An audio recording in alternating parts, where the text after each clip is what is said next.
Hello and welcome to the Moonshots Podcast. It's episode 221. I'm your co-host, Mike Parsons, and as always, I'm joined by Mark Pearson-Freeland. Good morning, Mark. Good morning, Mike. Good morning, listeners, and good morning, members. I can't wait to announce and get into our brand new episode in this brand new series on money. We are so deep in the money. It's like raining dollars and dollar bills all around me here, Mark. We had the chance to go last week very deep into the psychology, the motivations, the story behind the money. And today we're taking a big turn. We're really going in a different direction. I'm super keen to jump into today's show, Mark, aren't you? Yeah, I certainly am. And to set the scene even more, I think we're going to be not only littering ourselves with a rain of money and cash, but also of insights and lessons from some of these big thinkers, some of these big moonshots individuals. Last week, kicking off the series, we had Morgan Housel's The Psychology of Money. There was a lot of practical tips, a lot of essential breakdowns to help us stay honest with ourselves. But this week, Mike, we're going one level deeper, perhaps with a man who's even more enthusiastic than you and I on the Moonshot Show. And that's Mr. Dave Ramsey, who wrote a fantastic book called The Total Money Makeover. And this is a pretty substantial best-selling book, Mike. Not only does Dave Ramsey have a substantial YouTube studio and following where he answers live questions for customers and individuals around the world who are concerned about their finances. But, you know, just to say, this book is also a New York Times bestseller that's also helped out millions of people develop their money habits into things that they can adopt and maintain every day. So I think he's a pretty good voice in the space of money management, wouldn't you say? I would say so. I think he's like the Jocko Willink of finance because he's going to give us a good kick up their ass. Yeah, I think hold that's us true. to account, right? He's going to make sure that we're doing the hard work because I think we've got so much to learn from him. He was bankrupt and now he is a seriously wealthy guy, and he did that through hard work and discipline. And he's kind of decoded that for us all to learn from. And he is a guy from Tennessee who tells it as it is, Mark. So for you, me, and all of our members and listeners, we get the chance to get the truth and perhaps the hard facts about accountability and what it takes to build wealth. Now, what I love about his notion, very much like we see in other money and wealth gurus, is it's not about fast cars and big houses. It's about financial independence. It's about the freedom as an individual. It's about being able to be the best version of yourself. And he even talks about the purpose to acquire money is to be generous with it, with family and friends. So I love this take on money. I love all of the practical tips. And I kind of like the ass kicking we're about to get from Dave Ramsey. So where should we kick off this adventure, Mark, as we go back to school to learn how to manage our money?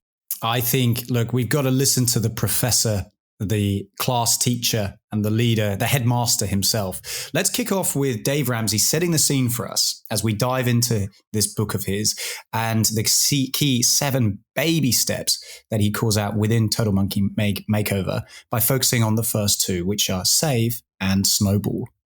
30 years ago, when I started teaching this stuff, I was first teaching people how to get out of debt, live on a budget, be generous, live on less than you make. So you have a plan, you avoid debt, you save money for emergencies and later for investing. And all of those principles work, but people kept saying, which one do I do first? And so I started laying out, well, you should do this first and that first. You should have an emergency fund before you start your 401k. And then I figured out it's easier to have an emergency fund if you don't have any payments. And so you need to get out of debt first. Because, of course, I learned my lesson the hard way, going bankrupt and getting out of debt and learning how important it was to be debt-free as a process, as a part of building wealth. So all of that started to formulate after a few years of teaching in various settings and what became Financial Peace University. It used to be called Life After Debt. And it started becoming what we now call the baby steps. And the interesting thing is that now the baby steps have gone into the Total Money Makeover book, which has sold almost 10 million copies. And they have become the proven plan the shortest distance between where you are now and wealth. Where you are, if you'll live like no one else later, you can live and give like no one else. What is the shortest distance? And we need a path to run on, because the way you eat an elephant, it's overwhelming. Do I do my 401k with the match, or my kid's college? Or do I have an emergency fund? Or do I pay on this 18% credit card debt? Or, and nothing gets done. You get paralysis of the analysis. You get frozen. Absolutely. And this step, these baby steps have worked for me. They've worked for millions. And it's really simple. If you do it, they work. And it all starts with baby step one, having this foundation, saving $1,000 for a starter emergency fund. This is just a small buffer between you and life before we start tackling the debt. Exactly. And if you have $1,000 already, great. Just set that aside. That's your baby step one. Any money you have that's not retirement, anything you can sell that is not retirement, you're going to liquidate it. If it's not retirement, you got some stock over here that grandpa left you. You got a gold bar under your bed. I don't know what it is, but you got any money that's above $1,000. Maybe you got $10,000 in a savings account. That's $9,000 you've got that you don't need past baby step one. We're going to put it all on baby step two. And baby step two is the famous one. That's the debt snowball, where you list your debts smallest to largest. You pay minimum payments on everything but the little one, and you attack the little one with a vengeance. Side note, baby step one should not take you more than 30 days. Maximum. You need to work extra, sell some stuff, have a garage sale, put the kids on Craigslist, whatever you got to do here. Let's get it done. And, you know, we're going to get busted into this, get $1,000 quick. Baby step two, you should be debt free, but your house. Now, you may have to sell a stupid boat. You may have to take an extra job. But most people that have followed the Total Money Makeover baby steps in Financial Peace University are debt free inside of 2 years. Yeah, and that's with doing it with some gazelle intensity, like you talk about in Financial Peace University. And once you pay off all that debt, now you freed up all those payments, right? You have that income back in your life. Think about what it'd be like to have no payments but a house payment. Wow. We're breathing easy. Breathing easy, Mark. Oh my gosh. Is this not what we all strive for? Living and giving. Is this not really the life we should be living? The truth is, though, what Dave touched upon there is the paralysis. And I think we should spend some time on that one. This paralysis, Mark, I've seen it in myself, family and friends. It's when you know you're spending more than you got. You know, when you're like, I can't really afford this. Yet we go ahead with the transaction. I mean, how easy is credit to get at the moment, Mark? It's so easy, isn't it? Well, I'd say it must be easier than it's ever been. You know, not only are there challenger products and services and players within the market who are offering, you know, very easy to access credit, but also the traditional institutes and the trusted banks and so on that we have. It's become far, far easier, I think, across my lifetime. It's easier now than ever before.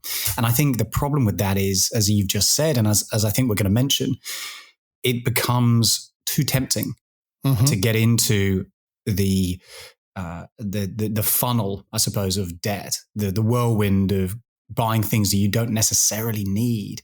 And also it removes the ability to actually think about the purchases that you're making when you've got access to arguably anything. That's right. What consideration do you really put? Is that something that's really going to help me? Is it something that my family needs? Yes. Or is it just something disposable? And the trouble we get into when there are products literally called buy now and pay later, is that not code for you can't afford this, but you can have it now?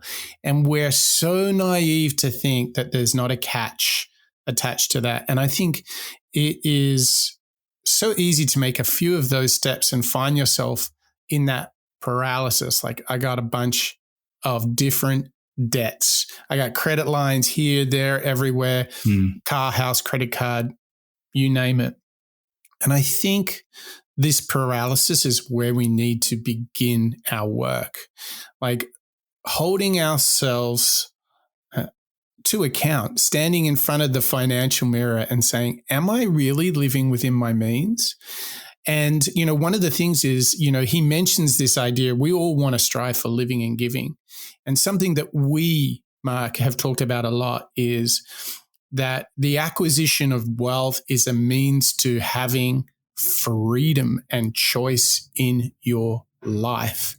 So if you want choices, if you want to be free to pursue the things that are calling you, whether it's knitting, painting, running marathons, or working in a fintech startup, if you want to pursue those dreams, you need to have the capacity to make those choices. Because the worst thing is when you do not have the capacity to actually follow the path that you want to follow in life. And I think that paralysis of not taking the action, not doing the hard work now, there's this great saying, if you have easy choices, if you make the easy choices, you're going to have a hard life.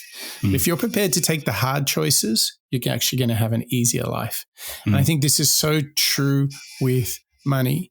And I'll tell you what, Mark, this paralysis is something that if we can help our members and our listeners really conquer, to start this snowball effect, to start saving, to start reducing some of those debts, they'll be on the way not only to some financial independence, but they will then give themselves to live the life that they really dream of, to actually pursue the very best version of themselves. I believe the hard work of living a fulfilling life starts with not hitting the snooze button, eating right, and spending less than you earn. What do you think, Mark? Yeah, I think you're totally right. And we're really going to get into some of those habits and some of those key steps to get ourselves into that way of thinking. But I think you're right, Mike. We've got to pay account to those individuals who, like us, have such a glowing desire to keep on learning, to keep on holding ourselves accountable, to not find ourselves in that analysis paralysis, or maybe get ourselves into holes that we don't necessarily want to get out of. And that's through continual learning. So let's take a moment to really celebrate those individuals who are joining you and I and the Moonshots family every week, who are learning out loud with us, include Bob, John, Terry, Marjolaine, Kien, Dietmar, Marjan and Connor, Lisa, Sid, Mr. Bonjour and Paul, Berg and Calman, David, Joe, Crystal, Ivo and Christian, Samuela, Barbara, Andre and Eric, Chris and Deborah, Lasse, Steve, Craig, Daniel, Andrew, Ravi, Yvette, Karen, Raul and PJ, Nikwara, Ola, Ingram and Dirk, Emily, Harry, Karthik and Venkata, Mark, Jet, Roger, Steph, Gabia, Anna, Raw, Nimelen, James, Eric, Diana, Wade, and Amanda. This list, Mike, again, I'm going to have to start putting on a bit of a Tennessee accent soon, channeling my inner Dave Ramsey, because there's just so many members, listeners, active subscribers who are holding us accountable, Mike, as well, to go out and make the best version of our product that we can. So thank you very much for all joining us and supporting the Moonshot Show. And a big shout out for Christian, who just had his Moonshots anniversary, Mark. So he must be feeling rather special. I hope he's celebrating in style as we get into all matters of money and to this straight shooting Tennessee Dave Ramsey, who is an absolute heavyweight of the money management, wealth creation universe. He's got his fantastic baby steps, which you've already heard about, which we're going to cover a lot in this show. But at this moment, I believe, Mark, we need to just make sure we exercise the demons here, that we truly get ready to take extreme ownership. We need to make Jocko Willink proud, not only of what we do in the gym, but also how we manage our money. So let's listen to one of our favorite YouTube channels, Swedish Investor. He's going to do a breakdown of Dave Ramsey's thinking on no more denial. If you drop a frog in hot water, he will jump out. However, if you drop him in room temperature water, he will swim around and he will be cheerful, and gradually you turn up the temperature. He will fail to notice the change, and eventually he will be lured to his death. How do people lose their physical fitness? And how do they lose their financial fitness? The answer is gradually. There are many similarities between a great physical health and a great financial one. There are no quick and easy solutions that will make you lose 40 pounds in a week or become a millionaire overnight. No matter how much the late night infomercials want you to believe that. You are where you are, both financially and physically, because of a series of decisions that you made in the past. The first part of anyone's money makeover is accepting that there is a problem. And this is where the similarities between your physical health and your financial one can differ. If you're out of physical shape, it's difficult to be in denial. Heavy breathing and massive sweating when taking the stairs? Well, out of shape. Had to buy a whole new wardrobe this year, adding one more X before the L's to all your outfits? Out of shape. People will notice and you will. With money, it's more difficult. You can easily fool everyone else, and possibly even yourself, into thinking that you are in a good financial shape. Just drive around in a luxury car and live in an upper-class neighborhood. Almost anyone can manage to do this, if they use enough debt. But reality will catch up sooner or later, and reality will hurt. Would you be able to keep up your current lifestyle for at least 3 months if you were fired from your job tomorrow, without using credit, of course? If not, you're financially out of shape. Do you have more debt than you have assets? Out of financial shape. It's time to face reality and to make some changes around here. It won't be easy, but it will be worth it. A motto that Ramsey repeats throughout the book is this: if you live like no one else, later you can live like no one else. I wouldn't walk across hot coal because I think it's fun, but if I know that the rewards on the other side are great enough, I'd say, bring out the coal, damn it. I love this phrase from Ramsey, living like no one else. We're going to run into that a few times as well on the rest of the show, Mike. But actually, I just want to focus on something that Swedish Investors bringing to life there that I think is really valuable for us. And this is the idea of losing control gradually. And another word for that is unconsciously. It's very easy to slip into habits or behaviors or even mindsets that allow us to give ourselves permission to, let's say, fall out of shape or lose our temper, or in this case, lose complete control over our finances. Because some of the time we'll be living lives which our finances sort of take care of themselves. I set up an account many years ago, money just goes in there and I pull it out when needed. As Swedish Investors calling out towards the end of that clip, the idea of living without any income for 3 months, that's going to be a challenge that I think a lot of us have not necessarily considered before because of, I suppose, taking it for granted, assuming that the status quo is as good as it can get, when actually a big call out that Ramsey has throughout his entire book is the fact that if you take control, if you become like the David Goggins or the Jocko Willings and just take extreme ownership, you can make it so much better. You can accept and be aware of the fact that it's, perhaps below average. Maybe, as Swedish Investor puts it, you're in poor financial health. And then you start to realize, okay, maybe I should start to change this day over and day out. But it's something that you kind of need to wake up to, don't you? Yeah. So assume that you wake up. What would be the one thing you would do, Mark, if you wanted to avoid being in denial about your finances? Like what do you change? What's a habit you would immediately want to start if you wanted to avoid denial and take accountability for your finances? I think the first step is to, similarly to, I think some of the lessons that we've learned on other moonshotters actually, is to lay it out. Lay it out on paper, lay it out on a spreadsheet, understand. In fact, I did this exercise just a couple of days ago. My wife and I making some financial decisions about where to live and over the next 6 or so months with a change of location due to jobs and so on. So what we realized was, okay, well, let's take account of where we are right now, where we'll be in 6 months based on 2 different decisions. One of which is the path that we're already on. Where does that take us? Secondly, and this is a classic bit, I suppose, of second order thinking maybe, if we were to instead think of this route, this path, and these steps within that journey, how might our finances be affected? What else are we going to need to account for? I think that's a good demonstration, and maybe it's just the first step. It's pretty basic. Taking a look at your finances in extrinsic detail and forecasting where they might be in the future. Perhaps not to the extent of, okay, well, what happens if I die? Or what happens if this unplanned event happens? The car gets set on fire. It's much more basic, I think, at this foundational level. But if you can extrapolate and take a look at where your finances are and how they might stack up over the course of, say, 6 months, both positive as well as negative, perhaps. I think that's a key step in coming to terms with that financial foundation you have and start to really question the idea of burying your head in the sand and whether you've got any denial taking place. Yeah. So let's call that step like making a budget, making a plan. I think the perfect companion to that is check your bank balance every single day.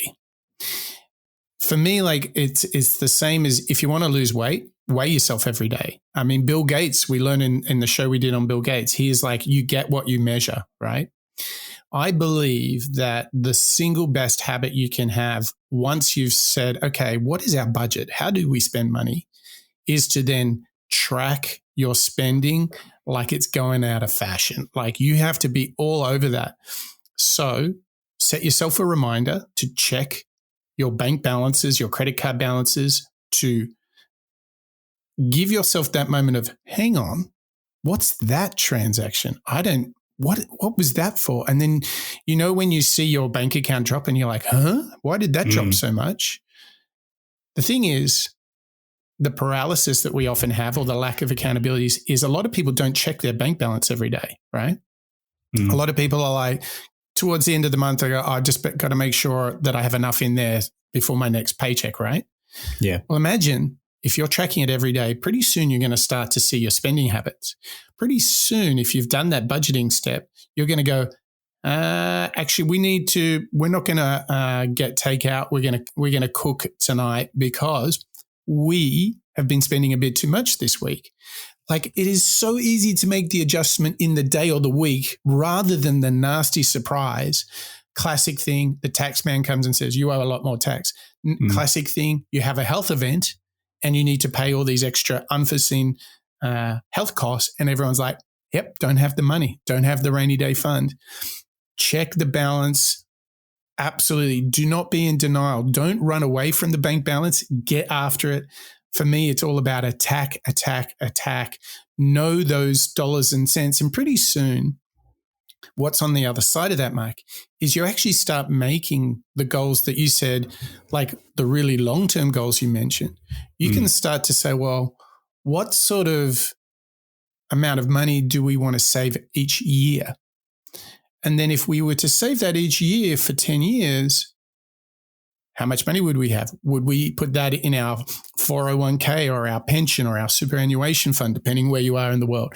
Do you invest it in the property or paying down the mortgage? Like whatever you choose to do, because then on the other side of it is once you see your capacity to save and generate wealth, you can actually start to go, okay, well, what sort of life do I have as a vision in the next 10, 20 or 30 years? And then you can start making critical decisions on where you live, your job. You can start to live the life you've always dreamt about. But it only happens if you look at the bank balance every single day. That's my firm belief on how we can be the ultimate Dave Ramseys, is check that bank balance every single day. I think the only build I can have on that, Mike, is similarly to where Productivity Game was making a reference to sports and fitness.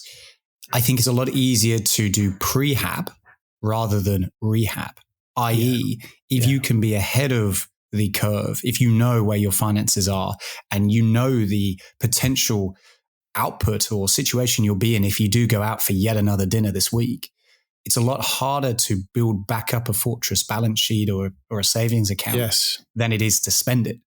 So I think the denial piece for us coming from Dave is really, let's not live in a bubble here. Let's not assume that we have untapped finances. Let's hold ourselves accountable and realize, do we really need to spend another $50, $100 on this? Let's leave it in, because more often than not, when you do give yourself the ability to think and to question, let's say, a purchase or a transaction or a saving or an investment, a lot of the time, if you reflect on it, you'll end up making the better decision than making it right in the heat of the moment. Yes. And I think going back to this idea of untapped credit, as well as the ability to just do whatever we want and then not really care or be too considerate over where our financial situation actually is, it's a lot harder to then come back to it and make it back up. Yeah. Yeah. So I think, what's quite interesting here is we've framed like the opportunity to let compound interest do its magic. We've talked about don't defer responsibility for your finances, which are two really big ideas and practices, not only from Dave Ramsey, but it's been very consistent on all the shows we've done on wealth. And it is crazy, Mark, to think the parallels between financial wellness and physical wellness. Eat well, eat less, get up early, exercise. The analogy is so crazy. And just like it can be super hard to say, hey, I'm going to go for a run on a rainy day, it can be hard to stay motivated to save that money because you think to yourself, oh, I'm going without, poor me, poor me.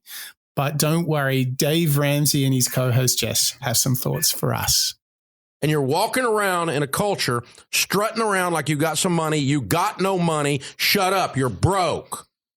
Quit acting like you're something. You're broke. And this putting on the crap has got to stop. And Jade, you've been hearing this thing in Baby Step 2 where people are struggling with motivation. Yeah, I get it all the time, Dave. They go in my DMs, direct message, even in our Financial Peace University class. I get the same question, which is, Jade, you guys did this for 7.5 to 8 years. How do you stay motivated? And, at first, Dave, I would kind of give like the nice answer, like, well, you gotta connect to your why and all of this. And I really got to thinking about it. And I was talking to Sam about it. And the more people ask me, it kind of frustrates me because there's got to be no other option. Y'all don't get Jade frustrated, okay? There's got a bad idea. When Sam and I were getting out of debt, there was no option to not do it. It's a must. I have to. My life will never be what I need it to be, what it should be, what God wants it to be if I don't do this. So this idea that, well, maybe I'll do it and maybe I won't, that cannot exist. It's not an intellectual exercise. It's not an exercise. You've got to. It's an emotional, visceral decision. Yes, I must. It's got to. And nobody can do that for you. You listen to this show or you come to a live event and we'll light that match for you. But you've got to stoke your own flame. My buddy Lucas did a talk about this. He said, you could be a spark or you can be a flame. And you can tell the difference by when the wind blows. Ooh. If you're a spark, the wind blows, immediately you go out, just like that. But if you're a flame, when the wind blows, you get bigger, you get more aggressive, you get larger and more fierce. And if you're talking to me and you're asking me, how can I stay more motivated? I'm sorry to tell you, you're a spark. You're just a little fluttering spark, and you've got to do what it takes. She just called you people names. She called you a little spark. You're just a little spark. You little wimpy spark. And the moment the wind blows, man, the minute you have to dip into your emergency fund, the minute something happens, you're ready to go, well, I don't know if I want to do it. I don't know if it's worth it to me. I tried that Ramsey stuff. It doesn't work. What do you mean? What do you mean you don't know if it's worth it to you? Do you want to change your life or not?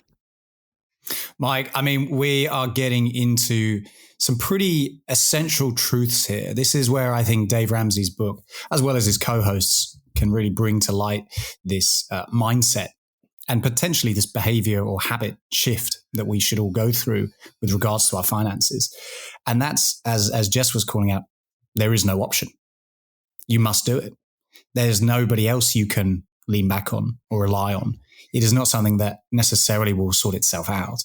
Instead, if you want, let's say, financial freedom, or maybe it's just financial control.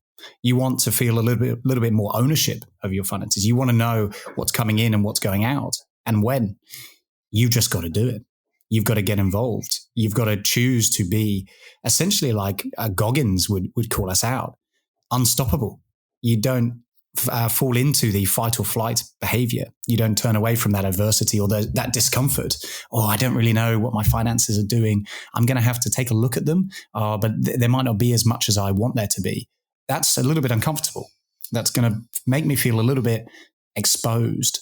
What I think Dave Ramsey does a great job of here is saying to us, well, yeah, but if you don't find out, nobody else will. And even if somebody else does, they're not going to necessarily prioritize to help you out of it. It's something that you've got to take control of yourself. This is a pretty key behavior shift, isn't it?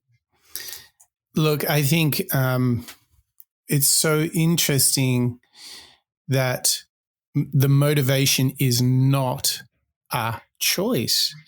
And I guess the question and the exercise to do is like, how do you kind of give yourself that pep talk when you are like, oof, I'm going without beans and rice every night, no Uber Eats.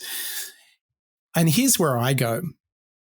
I think we often perceive the trade-offs as being really, really huge. Like, oh, poor me, I must go without.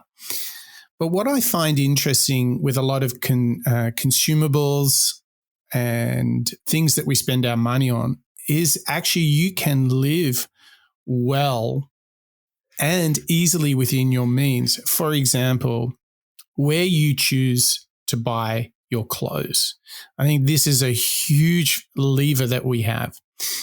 How we choose the frequency by which we go out and eat. So we set a cap for my wife and I.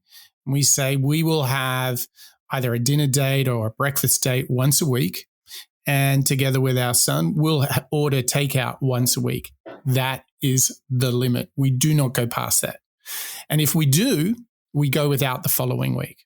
You know, those are simple things that we do. You know, choose where you buy your clothes, choose how you spend your money on food. Food is a huge one. And if you get into things like meal planning, not only can you save a lot of money, actually it's so empowering when you can actually be in control of your food. And actually, instead of always having lunch out at work, if you're making your lunch and taking it to work, you have 100% control of the ingredients, i.e. you can live actually healthier and for less. So that's a win-win. But all of those things become easier, I believe, when we think about how we want to live. And I do not want to be somebody who, like a lot of people, who get to retirement age and face a financial crisis, that they have not accumulated enough wealth. They can only live, if it's even going to be there, Mark, when you and I get to retirement, some sort of pension fund. I mean, if you look at all the suggestions, it's going to be minimal to nothing. So if we are not taking care of ourselves, who else will? And I try, and it's sort of a bit dark and gloomy to get into these sorts of topics, but it is a kind of reality of life that you need to take care of yourself. And there is enormous benefit, pride, and fulfillment that you can have to know that you built your wealth by yourself to look after you. And it gets even better when you might be able to help others that haven't been as fortunate as you. So whilst we're all young and preppy and running around doing our thing, ask yourself about how you want your legacy. Ask yourself if you've got family and friends, and particularly family that haven't managed their money well. Look at the compromises that they have to make in their older age, their access to services. Maybe they need to move way out of the city in order to go to a more affordable cost of living location. But then they're like 3, 4, 5, 6 hours away from family. That doesn't sound like a whole lot of fun to me. So I don't want to be in that situation. And that's where I source my discipline and resilience from.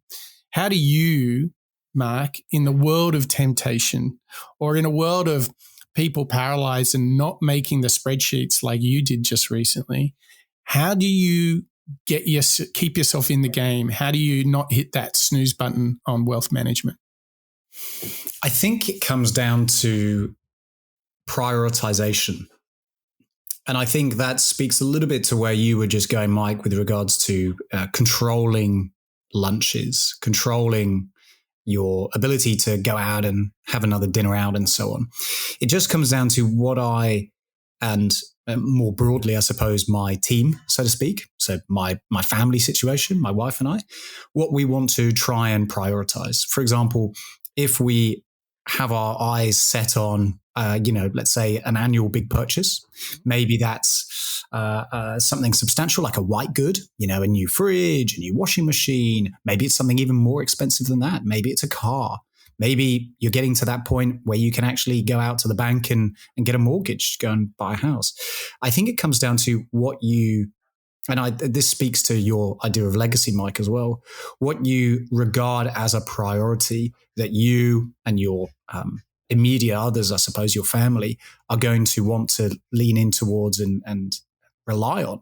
Because suddenly when you compare the short-term gain, oh, you know what, I really fancy that bite of lunch, maybe an extra bit of sushi today, I'll push the boat out. Sometimes spending $10 up to maybe even $20 for a lunch every day adds up. And once you essentially do that math, once you start to realize, okay, well, the budget of spending on sushi every month is starting to become a little bit out of control compared to the additional priorities that I want to try and accomplish. Maybe it's flying back to see family. Maybe it's just buying something new for a wedding, a nice new suit, whatever it might be. It just comes down to, I think, prioritization. And that for me helps when I am looking at something in a shop or whether I'm online and, maybe it's just a medium purchase. I'll question, well, does this really matter? Is this helping me get to the point that I'm looking for? Is this contributing towards a wardrobe of clothes that will last? Is this contributing to a house full of furniture that will be here for the next 10 years? Or is it something a little bit more disposable? Is it something a little bit more cheap, or maybe a little bit more subject to going in and out of fashion? I think that's when you apply this level of, extra consideration when you want to do the hard work rather than that paralysis of not really knowing what decision to make. If you can compare what you're considering versus that long-term idea, that long-term goal, perhaps it's legacy, I think that really, really helps, doesn't it? It does. So I think, we've got some long-term techniques, thinking about the life you want to live in. Maybe you dream of living by the beach, then that can be a really good motor. I'm going to forgo the sushi box, right? And I'm going to bring rice and beans to work because I want a beach house. Another thing that I mentioned in the previous show is my wife and I have this really fun technique where anything I see on Amazon, I just put it in the cart and she's the only one that pulls the trigger. So she will review it and we will often discuss. So things will sit in there for days, sometimes weeks. And there's nothing better than deferring the decision to purchase a good. Nothing better. And it's amazing. Even when I find myself trying to justify it, I'm like, actually, no, I don't need it. But it is just creating those sorts of tools, check your bank balance every day. Don't buy too quickly, defer, discuss the purchases. There are these simple habits. And the funny thing is, Mark, I want to come back to the short-term benefit. It feels there is nothing better when you're working out to say, I'm going to run 5K today or 7K or 10K today, and you do it. There's nothing better than saying, I'm going to eat really healthy and clean and lean today, and you do it. And here's the thing. At the end of the month, when you go, wow, we actually spent even less than we budgeted, the well-being, the inner confidence, the pride, just the good vibes that this creates, knowing that you actually have the capacity of self-control in a world of temptation, Mark. In a world of temptation, it's a pretty good vibe, isn't it? It is, isn't it? I think the deferring purchase has become a lot more tricky nowadays. Similarly to what we were talking about at the beginning of the show. Yeah. This attraction to credit, fundamentally, I suppose the attraction to debt has got us to a point where it's very easy to not defer, i.e. you want those new sneakers? Let's go out and buy them. And I think that's a real shift change that's happened particularly recently. Maybe it was, Mike, a product of COVID. We were all... we felt like we didn't have too much choice and too much freedom. Perhaps this is a bit of a hangover for that. But I think you're right. When it comes to really holding ourselves accountable, you can't fall into that pattern, because when you do fall into that pattern, what you're doing is shortening your ability to make those finances last into the future. Yes. into those important life deciding factors. Yeah. And so, like, in ourselves, if we understand that we can be paralyzed when we just, or avoiding that accountability, if that's the enemy on the inside, well, I think Dave's got a clear point of view of what the enemy on the outside is, and it is a nasty thing called debt. I just went from part-time to full-time at my job. My income's almost doubled. We only have around $24,000 in a line of credit and a leased car.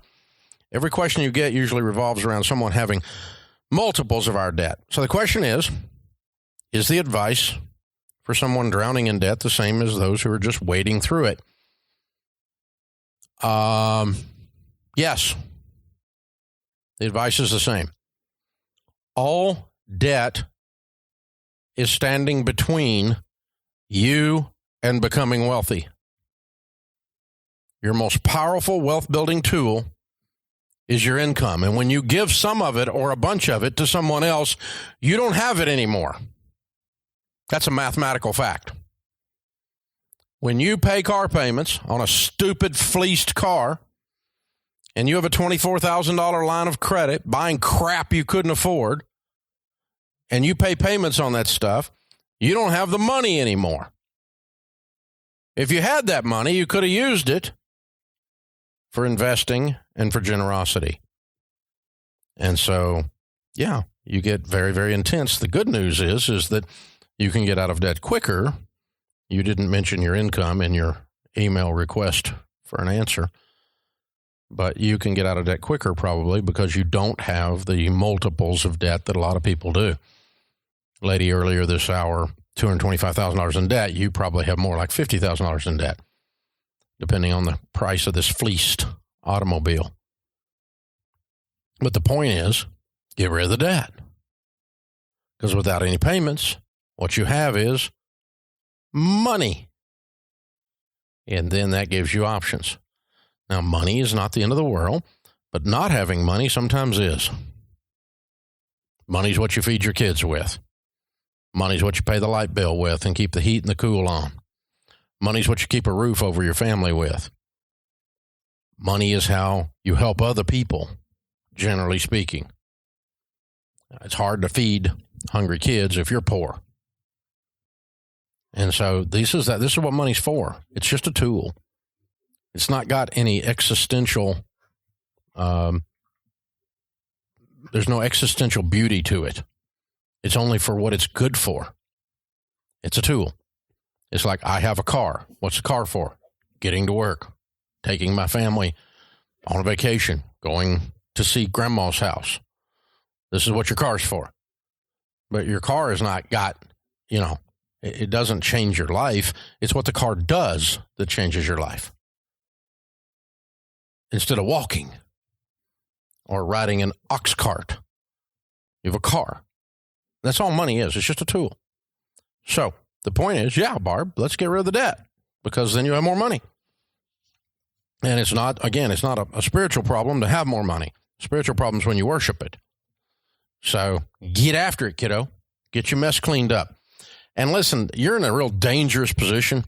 Every question you get usually revolves around someone having multiples of debt. So the question is the advice for someone drowning in debt the same as it is for those wading out? Honey, don't wade out.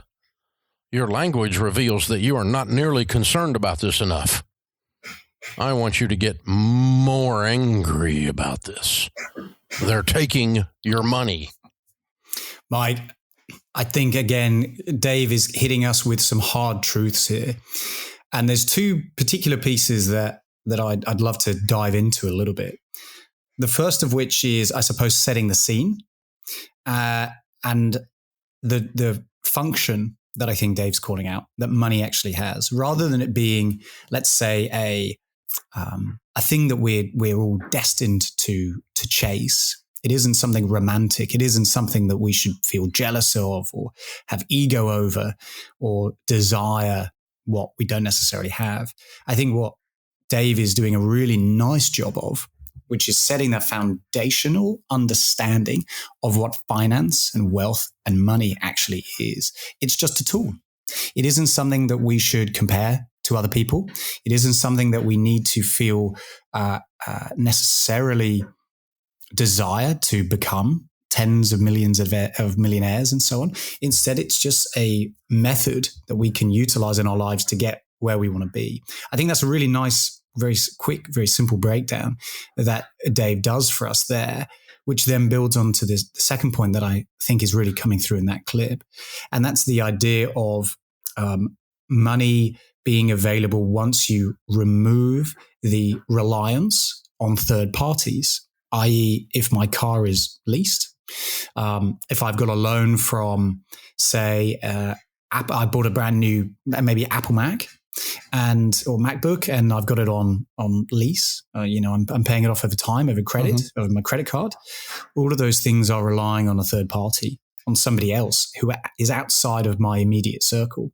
When I'm doing that, what it means is I'm always going to have a little bit less control, because a certain percentage of the monthly income I'm going to have will disappear. It won't necessarily disappear from sight.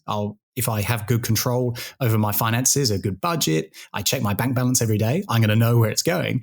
But at the same time, it creates a bit of a gray area when you think about your money and your net worth, because you have it in the back of your mind that there's still this outgoing coming out. And I think what Dave has really made the case for so far in the show and in the clips that we've heard is this idea of removing yourself from that problem. If you remove the debt as much as you can, if you can consolidate, if you can create that little bit of breathing space and certainty that's around your finances and your wealth, and in doing so, potentially remove some of those debts, you're going to be in a more positive and possibly more enthusiastic situation. Because, I mean, Mike, I'm not sure about you, but there's certainly been times in my life when money anxieties and decisions that really have made me uncomfortable and argue with those I'm closest to comes down to money. And ordinarily, it's not something that is necessarily a product of your behavior. It's just a product of maybe having less control. Is that something that you've run into before? Oh, listen, money is like, I like this. I totally have been in that situation, and it's invariably because we talked about the avoidance or the lack of ownership. So you're just deferring, you've heard of the saying, kicking the can down the hill, like you're kicking it away, but it's always going to come back and get you. It's always going to come and get you. And I think that's often the moment where we find ourselves arguing with those that are closest to us because we didn't take that ownership. But the thing is that we learned from Dave there that you pointed out is it is just simply a tool. It's not the destination, it's the means. Freedom, choice are all on the other side of good money management, good wealth creation. That's the real point here. And it's not like a real mystery. It's just like being fit and healthy is not a real mystery. You need to eat well, sleep well, and work out, and make sure that you don't eat too much. Do that, and you are really on track. There's, whether you're into protein shakes or whatever, the reality is you need to burn more calories than you take in. You need to have a balanced diet, good sleep, good range of exercise, of cardio and strength. And actually, that's the simple part. The hard part is not hitting the snooze button in the morning. Same thing with finances. We all kind of know that things add up and you should have less. You should be spending less than you earn, but it's when you're in that moment, when you expose yourself to the easy sushi lunch, to the fancy jacket. It's all those things, right? That's actually the hard thing. Yeah. And so it's not about the latest protein shake. And the same thing with millionaires is the secrets that they hold are not complex. They are not sophisticated vehicles. In fact, often those sophisticated financial instruments get you into a lot of trouble, right? Hello, credit, derivative, swapping, leverage, all of that kind of stuff. No, the real thing is that there are not only mindsets, but behaviors that people who've accumulated wealth have. And so we get to listen now to Dave explain to us what really are the secrets of the rich. Somehow among some newly wealthy people, there's an ethos, this idea in the air that somehow building wealth must be complicated. You must have some in the secrets of the rich. Well, let me tell you what the secrets of the rich are. They're not a secret. They do what you've been doing. They invest in things they understand. If you don't understand it, don't put money in it. Don't put money in something because it sounds cool and some goob that you think is cool is telling you to do it or has done it himself. This is how people lose their money with Bernie Madoff. They got recommended by a friend to get in something cool. There was an inside deal that no one knew about. It was a secret. It was sophisticated, and everybody doesn't know about it. And this is how the rich do it. It's all behind the curtain. It's just not. I was with a guy the other day who is worth about $200 million. And you know what he's invested his money in? Farmland. He's a rancher. It's what he knows. I said, you don't have any money in mutual funds? Nope. Don't like that stuff. Don't understand it. Not putting money in it.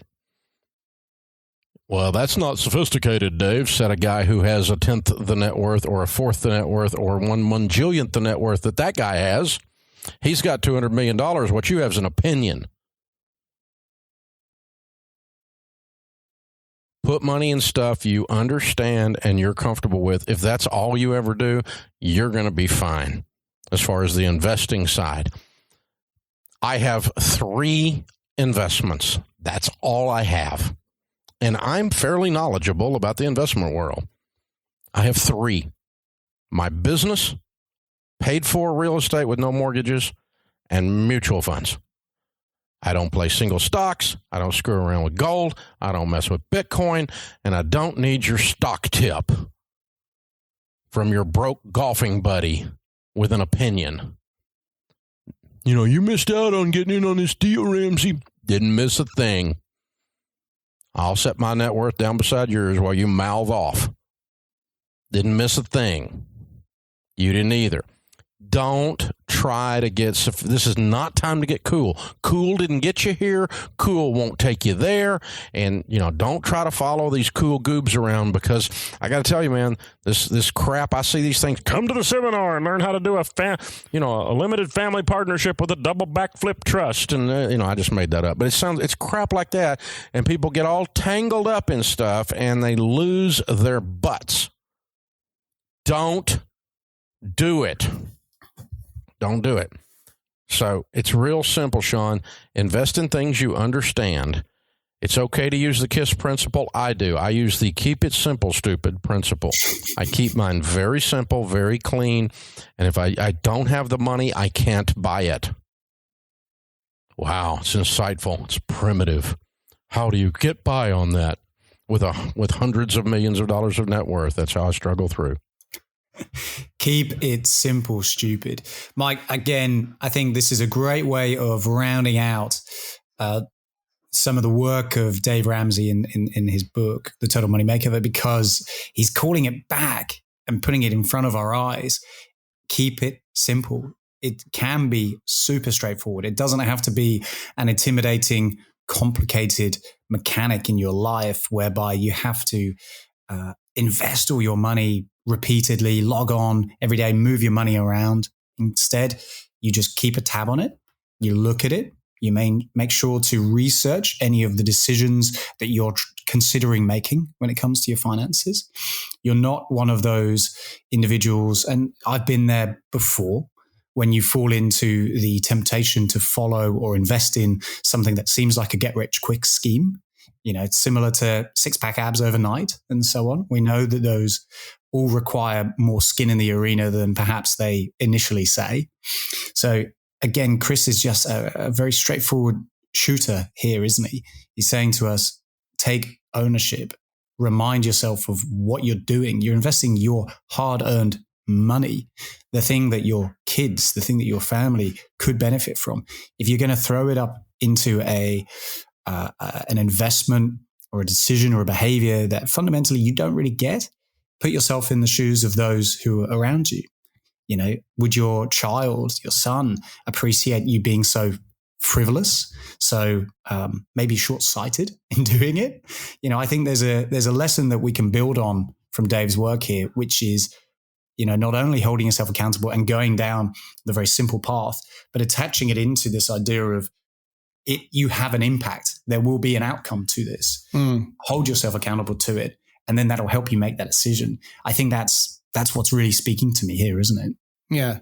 And divert your energy towards building like really strong resilience on your financial habits rather than trying to decode the latest financial instrument, options mechanism, crypto, coin, currency, funny business. You don't have to divert your energy to complex, pioneering new things. There are age-old principles of compound interest. Understand what you're investing in. And everything Dave Ramsey talked about in that last clip is a proxy of Warren Buffett's thinking and Charlie Munger's thinking that we've studied. They only invest in companies they understand. Only put your money in places where you understand what is happening with it. The classic thing is folks that get a first year on their fixed mortgage rate and then it goes variable after. And so the first year is really good. And then all of a sudden, when they come off the fixed rate, it goes variable and they're like, oh my gosh, we're paying a lot more and we don't have the means to pay. That's a classic example of where you got yourself into an instrument or a vehicle that you didn't understand. So spend your effort in simple things, understanding them, mastering them. You don't have to be the next Wall Street day trader. No, it's sound principles of keeping it simple, which I think is kind of relieving when you think about all the effort you have to do and put in and invest to live within your means. It's sort of nice that it's not like trying to get some complex double master's degree in finance and economics. No, it's very sound principles, right? Yeah, you're totally right there. I think what's a relief, I suppose you could say, is the fact that any of us can do this. Yeah. You know, the key lessons that Ramsey's really calling out as we reflect on this book, it's not necessarily a deep dive into, you know, key behaviors in the stock market. It's not about focusing or investing in certain areas. Instead, what I think he's calling out to us here and inviting all of us to trial is just keeping it more straightforward. You know the basics of money management. Keep an eye on it. Don't overspend. You know, keep a budget and don't get yourself into debt. Isn't it interesting how that is, you know, we need somebody like Dave Ramsey to almost remind us. Yeah. He's like our drill sergeant, isn't he? He's like, we're like these ducks who are slowly getting distracted walking off, and he's like getting us back into line, right? Yeah. And that's how I feel digging into Dave Ramsey's work. He's very, very focused and single-minded, and it works. You know, if you can be that single-minded, you can stay the course, you can be disciplined, you can get rid of your debt. He's inviting us to then say, from that point on, you can build wealth. You can get closer to that ultimate goal of achieving or purchasing the things that you've always dreamed of. Yes. Well, there's some big takeouts, learnings, enhancement tweaks I can make. But I first want to ask you, Matt, like, what changes now? You've had a good dose from Tennessee. What changes for Mark Pearson Freeland? This is a bit of a challenging one, Mike, because actually I really enjoyed the initial steps and lessons we were learning with regards to the compounding effect, to borrow Darren Hardy's work, with the saving and snowballing.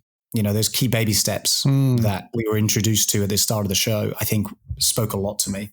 So really taking advantage of building a little bit of a, let's call it a fortress balance sheet, paying off those debts in order to have that level foundation is the key behavior that I'm going to continue striving for. What about you? Which one's standing out for you? Well, I mean, I just love it all. Like more than anything, I've just got a massive turbo boost about financial accountability. And it goes perfectly with what we learned from Morgan Housel, which was really like the thinking behind it. These 7 baby steps. These are things you can do right now. You can literally press pause on this podcast and get busy building some wealth, which is fantastic. And I think what is so fantastic is at the end of all of this, he actually highlights that giving and generosity are at the top of the pyramid.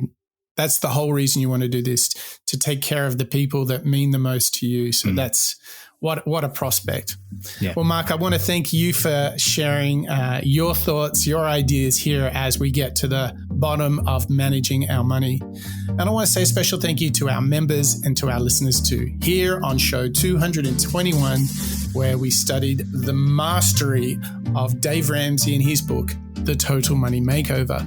And he gave us those little baby steps where we need to save and snowball.